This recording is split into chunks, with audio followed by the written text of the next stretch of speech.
அனைவருக்கும் வணக்கம். நம்ம இன்னைக்கு டிஎன்பிஎஸ்சி பொதுத்தமிழ் உள்ள ஒரு முக்கியமான பகுதியை தான் பார்க்க போகிறோம். இந்த பகுதி எதில் இருக்குன்னா, நம்ம டிஎன்பிஎஸ்சி சிலபஸில் அலகு 7 இருக்குது. நமக்கு பாடப்பகுதியில் 9ஆம் வகுப்பு பாடப்பகுதியில் சிறுபஞ்சமூலம் செய்யுள் பகுதியில் வருது.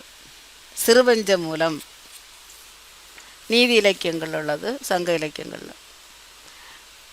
நூல்வழி தமிழில் சங்க இலக்கியங்களை தொடர்ந்து நீதி நூல்கள் தோன்றின.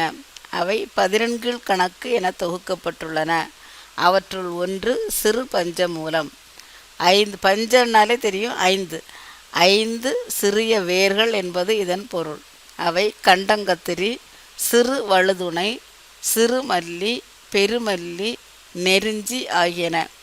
இவ்வேர்களால் ஆன மருந்து உடலின் நோயை போக்குகிறது. அதுபோல சிறுபஞ்சமூல பாடல்களிலுள்ள 5 கருத்துகள் மக்களின் அறியாமையை போக்கி நல்வழிப்படுத்துவனவாய் அமைந்துள்ளன. இப்பாடல்கள் நன்மை தருவன, தீமை தருவன, நகைப்புக்கு உரியன என்னும் வகையில் வாழ்வியல் உண்மைகளை எடுத்து காட்டுகின்றன. சிறுபஞ்ச மூலத்தின் ஆசிரியர் காரியாசான். மதுரை தமிழாசிரியர் மாக்காயனாரின் மாணாக்கர். காரி என்பது இயற்பெயர், ஆசான் என்பது தொழிலின் அடிப்படையில் அமர்ந்த பெயர்.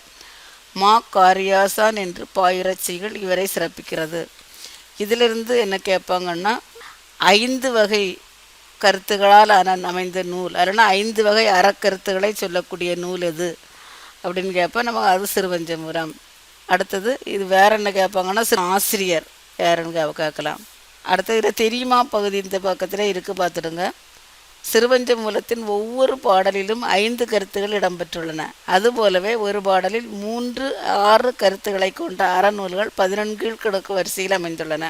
அதில் திரிகடுகம், இதில் 3 கருத்து எது தெரியுமான்னு கேட்டிருக்காங்க. 3 கருத்துகள் உள்ளது திரிகடுகம், 6 கருத்துகள் உள்ளது ஏலாது. இந்த 2ஐயும் ஞாபகம் வச்சுருங்க. இப்படியும் கேட்கலாம், செய்யுள்ள 3 அறக்கருத்துக்களை கொண்ட நூல் சொல்லக்கூடிய நூல் எது, அது திரிகடுகம்.